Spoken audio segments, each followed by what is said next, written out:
What's up guys? Kumusta kayo? So for today's video, pag-uusapan natin yung BDO debit card at saka yung BDO savings accounts. Then pag-uusapan din natin kung bakit kayo na-charge ng worth 300 pesos na service charge every month sa savings accounts nyo. So by the way guys, I'm Joseph Kate. So for today's video, i-share ko sa inyo yung mga experiences ko. So matagal ko rin tong iniipon yung knowledge na to. So meron nga ako ditong tatlong debit card kasi nga pag-uusapan natin yung debit card savings account at saka kung bakit kayo na-charge ng 300 pesos sa bangko. So nakikita nyo guys ito, tatlong debit card siya. Iba-iba yung design niya, iba-iba yung kulay. Kaya naman sabi ko, itong tatlo na to, actually 6 to guys. Bakit nga ba nagkaroon ako ng 6 na debit card ng BDO? Kasi ang nangyayari dyan is nakakalimutan ko yung PIN, yung iba na misplace ko, yung iba naman nawawala, tapos yung pala nakahanap ko lang din kalaunan. Kaya naman ginagawa ko, pinapablock ko siya. Din ang ending, nakita ko lang din naman. Tapos yung iba nakalimutan yung PIN. At saka yung card replacement ng BDO guys is 150 pesos. So para malinaw, sa BDO lang yun. Ibang bangko, iba po yung charge nila doon. Sa BDO, 150 pesos lang. So bago ko magpatuloy guys, nais muna imbitahan na mag-subscribe sa YouTube channel ko kung bago ka pa lang kasi marami pa po akong i-share ng mga knowledge in the future. So it's me again, Joseph Kate. So unang-una guys, pag-uusapan natin yung BDO debit card. Ano nga ba yung ibig sabihin ng debit card? So yung debit card guys, sinasabing debit card, kapag nagbayad kayo gamit yung debit card nyo, direct doon sa savings nyo, matcha-charge yung pera. Mababawasan yung savings account nyo. Kasi yung tong debit card na to guys is nakalink sa savings account nyo. So, paano nga ba yung debit card? Yung debit card guys, yung purpose nito is for cashless payments. At the same time, pwede itong pang-shopping online. Pang-book ng tickets, pang-book ng hotels, lahat any online platforms na tumatanggap ng debit card via Mastercard or Visa. Marami kasing klase yung sinasabing card. Merong Mastercard, Visa, may GCB, American Express. So ngayon, pag sinabing debit card guys, yun nga, cashless payment at saka nandito yung sobre ng debit card guys. Ipapakita ko sa inyo, bubuksan natin, nakalagay ayan. Just debit. When we say debit, doon matcha-charge, madidebit yung account natin kapag ginamit natin yung card. Ayan, nakikita nyo naman, your BDO debit card, the easy way to pay. Easy way to pay nga siya guys kasi it's true naman. Marami siyang papers na kasama kasi andito lahat ng terms and conditions nakasabay. Tapos ngayon, yung mga bago, wala na tong ganito kasi naka-QR code na siya. I-scan nyo lang, lalabas na lahat. At saka yun, para eco-friendly din, di na kailangan print ng print si BDO ng mga ganon. At makasave na rin ng puno, di ba? Kasi sabi nga, di ba, galing puno yung mga papel. Tapos ito pa nga yung official receipt, guys. Ito yung kapag nagpapapalit kayo ng card, bibigyan kayo ng resibo ng BDO. Ito siya, worth 150 pesos. Ayan, nakita sa picture, flash ko siya. Ayan, 150 pesos. Parang doktor lang yung sulat ng teller ng bangko. ATM card replacement, nakikita nyo naman. So, ito yung resibo, guys. Kasi ito siya, replacement card to. It's because nga, nakalimutan ko yung PIN. Ganon. Tapos, move on tayo. So, ito yung nasa loob ng BDO debit card, guys. Nandito nakalagay lahat ng instructions. Nakalagay, parang credit card lang din. Your card is inactive. Activate your BDO debit card in any BDO machine. So, i-assess naman kayo ng teller kapag wala kayong idea kung paano gawin yun. Magpa-assess lang kayo sa teller ng bangko ha, yung nag-work doon, wag yung sa strangers kasi mahirap na. Doon kayo magpa-assist sa teller mismo ng BDO para secured yung account nyo. At alam nyo talaga, confident kayo na walang mangyayari. It's because doon sila nag-work. Ayan. Mapagkakatiwalaan naman yung mga teller ng BDO guys. Huwag nyo naman silang i-judge. At doon ako nagpa-assist nung una-una ko talaga. Mahilig kasi ako sa mga mag-research. So, kapag may tinatanong ako na hindi ko alam, tinatanong ko mismo sa teller at nagbibigay naman sila ng info sa akin. So, nandito, nakalagay, presenting your new BDO AMB debit card with an embedded chip for improved security. So, kasi nga diba dati yung mga debit cards is wala siyang parang SIM card. Ano lang siya, plain lang talaga na debit card. As in, magnetic stripe lang yung nandun, nasa likod, yung item, yun yung magnetic stripe na sinasabi. Tapos ngayon, embedded na siya ng chips, which is parang SIM card, another added security purposes. So, nandito nakalagay, withdraw cash or pay bills with easy access to thousands of ATMs here and abroad. Shop online, gas, and do your groceries with ease. So, mapapabilis yung pag-grocery nyo kasi cashless payment na siya, mabilis lang, tap to pay lang siya.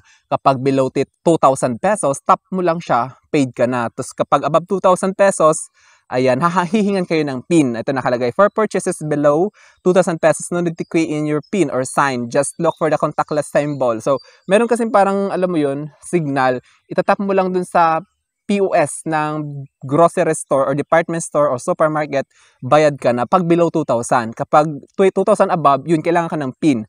Then book a flight, a hotel room, or even shop online with just a few clicks.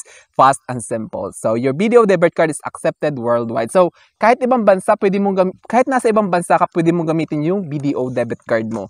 Ganon kalawak yung range ng BDO kapag ikaw ay BDO card, debit card holder. Ganun yung advantage niya. Then, nandito yung mga transaction limits and fees. So, electronic channel, BDO ATM withdrawal, maximum 50,000 a day. Yung tapos kung sa BDO ka mismo mag-withdraw, free lang yun of charge. Ngayon kung sa ibang banknet, 11 pesos. So ngayon 18 pesos na siya, guys. Tapos ngayon naman, guys, pag-uusapan natin kung paano nga ba mag-open ng savings account sa BDO. So ganito lang yun, guys. Kapag mag-open kayo ng savings account sa BDO, pipili kayo ngayon ng account na gusto nyo. Kasi maraming klase yung account sa BDO. Merong ATM, may passbook, may business account, may checking account. So sa ATM, 2,000 pesos lang yung maintaining balance doon. So, mabilis lang siya mapunan para hindi mag-fall down. Kasi may sinasabi tayong MADB, yung maintaining average daily balance, which is kailangan mo siyang ma-meet para mamaya pag-uusapan natin yung bakit kayo na-charge ng 300 pesos. Kasi pag hindi nyo na-meet yung required balance niya daily, yun nga yung mag-charge sila bangko ng 300 pesos every month. Ganun yung nangyayari sa iba. Kung bakit nagagalit yung iba, it's because nagkakaroon sila ng service charge sa BDO every month. So, unang-una, kailangan nyo ma-meet yung maintaining balance. Yun sa ATM, 2,000 pesos lang siya. So, mabilis lang siya ma-meet yung required balance niya. So, ako kasi, guys, kinukuha kong account is savings account, ATM lang talaga. Kasi mabilis lang siya mapunan. 2,000 pesos lang. Unlike naman sa passbook, yung passbook, alam niyo yung passbook? With ATM card yon. So, ATM lang, yung 2,000 pesos. With passbook, yun yung 10,000 pesos with ATM din yun. So, pag passbook, guys, may passbook kayo, parang notebook na, alam mo yun, ang social din kasi ng dating. Tapos din piniprint doon yung updates ng laman ng account nyo. Ganun yung sa passbook. Tapos naman yung checking account naman, guys. When we say checking account, pwede ka mag-issue ng cheque. So, alam nyo yun, guys, yung checks. Aware naman kayo siguro doon. Post-dated checks, stale checks, manager's check. Di ba maraming klase yung cheque? So, sa BDO naman is may checking account na sinasabi. Kaso nga lang, guys, sa checking account, may fees talaga siya. You know why? Yung checkbook pa lang, may bayad na yon. Kapag nag-order kayo ng checkbook, may bayad yon. Kaya naman kapag hindi pa naman ganun, kasi ako, feeling ko siguro magkakaroon lang ako ng checking account kapag may 10 million na ako sa savings account ko sa BDO. Kasi medyo may kamahalan din talaga. Kapag nag-issue ka ng cheque, pag may bayad yon. Lahat may bayad. So, kaya naman suggest ko sa inyo kapag baguhan pa lang kayo sa BDO, wala pa kayong ganung maraming resources, so mag-savings account muna kayo sa ATM. Then, eto na-discuss ko na ATM, passbook. So, alam nyo na yung passbook, 10,000 pesos yun sa checking. Hindi lang ako sure, pero isa-search ko muna. Ayan, nakita ko nyo na flash ko na lang, ayan, kung magkano kasi tinignan ko. Hindi ko lang mabanggit ngayon, it's because hindi ko kabisado. Tinignan ko kung magkano yung required balance. Ayan, nakikita nyo naman.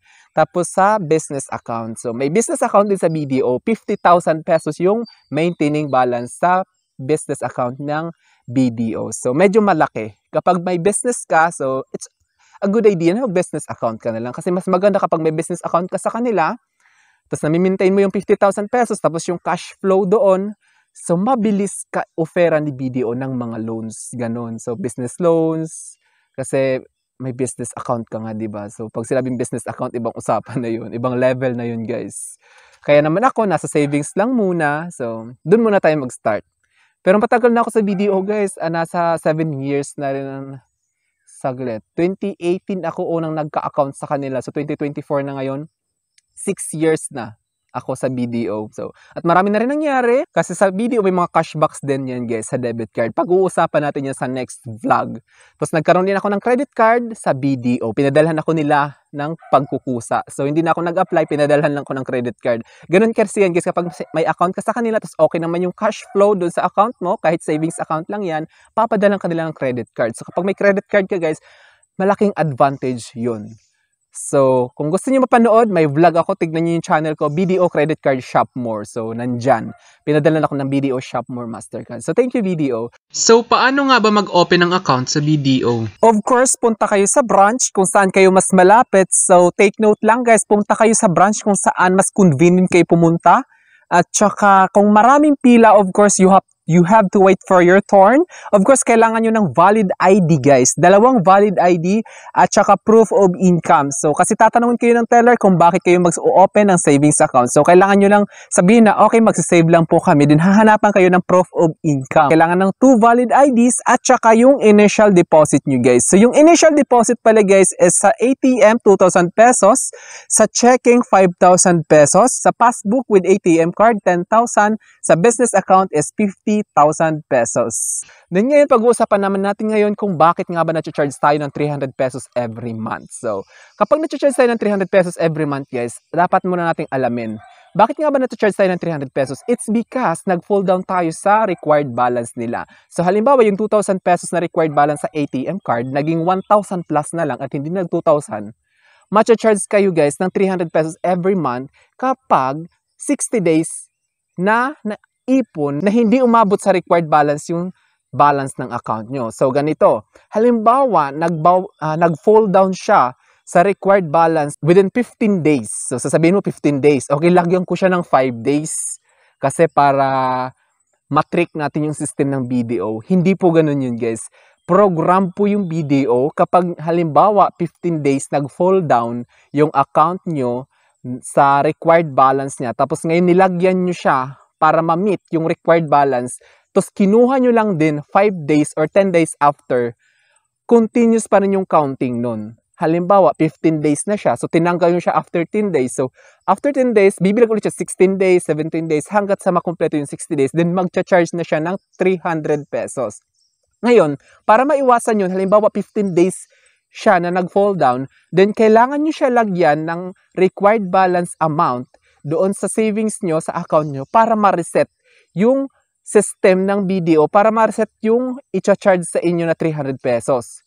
Halimbawa, 15 days. So, lagyan nyo siya ng 31 days above para ma-reset yung 15 days na yun, para hindi siya mag-continuous. Babalik siya sa zero. Ganun po yun. Kasi, nag-try ako niyan, guys, actually. Ginanon ko nga siya. Okay, nilagyan ko, tinatanggal ko ng 15 days, tapos lalagyan ko ulit siya after 5 days. Hindi naman ako na-charge muna. Sa katagalan, na-charge ako ng 300 pesos. At tinawag ko sa customer service, guys. Ganon yung sinabi nila na naabot ko daw yung 60 days, kaya naman nag-charge sila ng tuloy-tuloy na 300 pesos. So, na-charge ako first time ng 300 pesos. Hindi naman ako nagalit nun. It's because expected ko naman na talaga siya. Tapos ganun yung nangyari, sabi niya may nakaamba pang susunod 300 pesos. It's because naka-line up na sa system na ma-charge another ako ng 300 every month. So ang ginawa ko nun, close ko yung account na yun, kinuha ko yung laman lahat. Kasi guys, kapag kinuha mo yung laman lahat ng savings mo, magko-close yun automatic. Kapag na-detect ng system na zero na yung balance. Tapos ang ginawa ko, nag-explain ako na ganun yung nangyari. Tapos sabi nila, okay, gawan na lang kita ng panibago ng account. Kasi ginagamit ko yung savings account ko na yun sa sahod ko sa YouTube. Tapos yun, ginawan ako ng panibagong account, guys. So, mga ganun lang, hindi ko na inulit.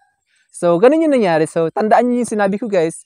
Dapat, kapag 15 days na siya, na nag-fall down sa required balance, para maiwasan nyo ma-charge kayo ng 300 pesos, lagyan nyo siya ng 30 days above bago nyo naman kunin ulit para ma-reset sa program na BDO, para mag-back to zero yung counting. So, I think that's all for now, guys. Thank you so much for watching. So, it's me again, Joseph Kate. So, don't forget to subscribe for more videos. Bye!